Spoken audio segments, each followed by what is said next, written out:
राम राम राम राम राम राम राम राम राम नारायण नारायण। संबंध। श्रीमानों के घर में जन्म लेने के बाद जब वह योग भ्रष्ट परमात्मा की तरफ खींचता है तब उसकी क्या दशा होती है, यह आगे के 45वें श्लोक में बताते हैं। प्रयत्नाद्यतमानस्तु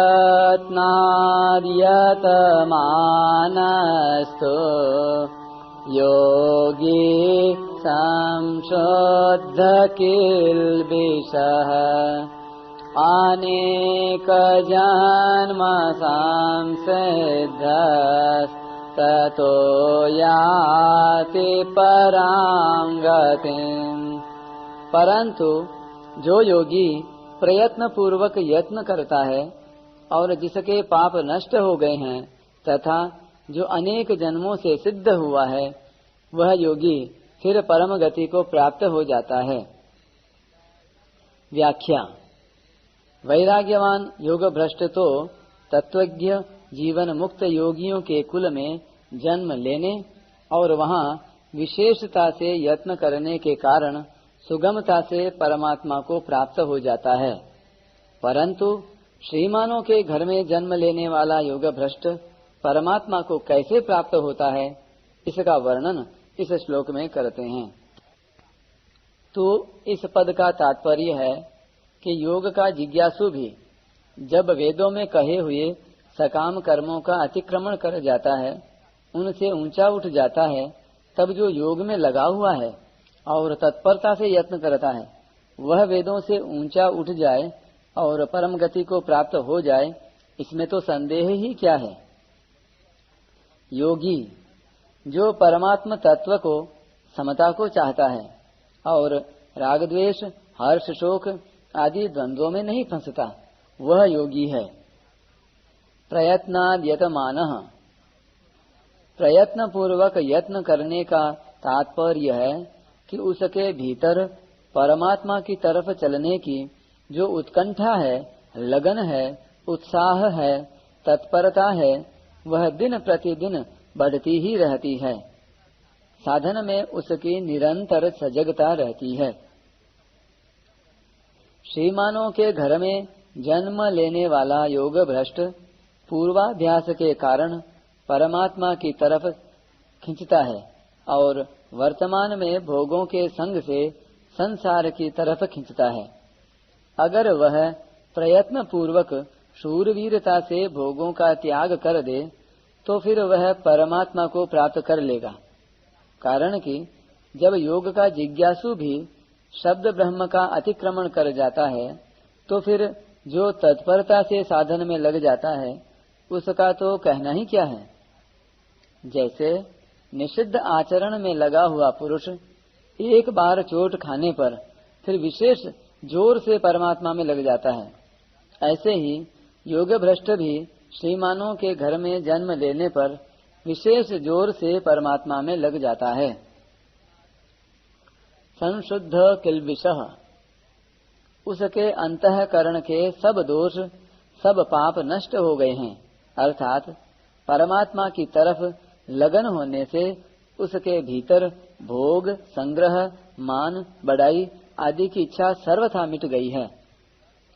जो प्रयत्न पूर्वक यत्न करता है, उसके प्रयत्न से ही यह मालूम होता है कि उसके सब पाप नष्ट हो चुके हैं। अनेक जन्म संसिद्धः,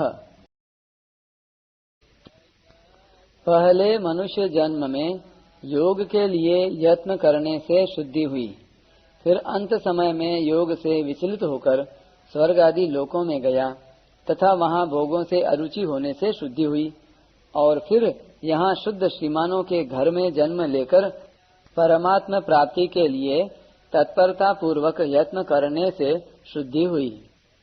इस प्रकार 3 जन्मों में शुद्ध होना ही अनेक जन्म संसिद्ध होना है। टिप्पणी। अनेक जन्म का अर्थ है न एक जन्म इति अनेक जन्म, अर्थात एक से अधिक जन्म।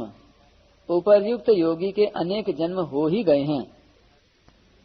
संसिद्ध पद में भूतकाल का क्त प्रत्यय होने से इसका अर्थ है वह योगी अनेक जन्मों में संसिद्ध शुद्ध हो चुका है।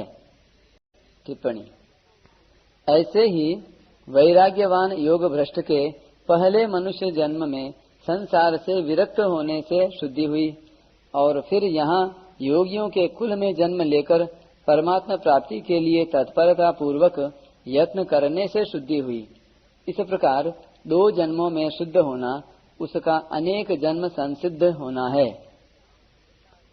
ततो याति परां गतिम, इसलिए वह परम गति को प्राप्त हो जाता है। तात्पर्य है कि जिसको प्राप्त होने पर उससे बढ़कर कोई भी लाभ मानने में नहीं आता और जिसमें स्थित होने पर भयंकर से भयंकर दुख भी विचलित नहीं कर सकता, ऐसे आत्यंतिक सुख को वह प्राप्त हो जाता है। मार्मिक बात, वास्तव में देखा जाए तो मनुष्य मात्र अनेक जन्म संसिद्ध है।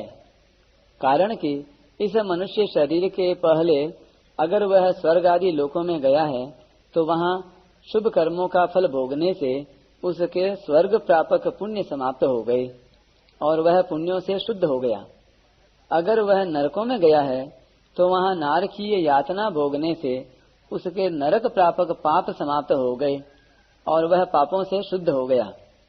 अगर वह 84 लाख योनियों में गया है तो वहाँ उस योनि के रूप में अशुभ कर्मों का पापों का फल भोगने से उसके मनुष्यतर योनि प्रापक पाप कट गए और वह शुद्ध हो गया। टिप्पणी। जीव इस मनुष्य जन्म में ही अपने उद्धार के लिए मिले हुए अवसर का दुरुपयोग करके अर्थात पाप अन्याय करके अशुद्ध होता है। स्वर्ग नरक तथा अन्य योनियों में इस प्राणी की शुद्धि ही शुद्धि होती है, अशुद्धि होती ही नहीं। इस प्रकार यह जीव अनेक जन्मों में पुण्यों और पापों से शुद्ध हुआ है। यह शुद्ध होना ही इसका संसिद्ध होना है। दूसरी बात, मनुष्य मात्र प्रयत्न पूर्वक यत्न करके परम गति को प्राप्त कर सकता है, अपना कल्याण कर सकता है। कारण कि भगवान ने यह अंतिम जन्म इस मनुष्य को केवल अपना कल्याण करने के लिए ही दिया है। अगर यह मनुष्य अपना कल्याण करने का अधिकारी नहीं होता तो भगवान इसको मनुष्य जन्म ही क्यों देते। अब जब मनुष्य शरीर दिया है तो यह मुक्ति का पात्र है ही। अतः मनुष्य मात्र को अपने उद्धार के लिए तत्परता पूर्वक यत्न करना चाहिए।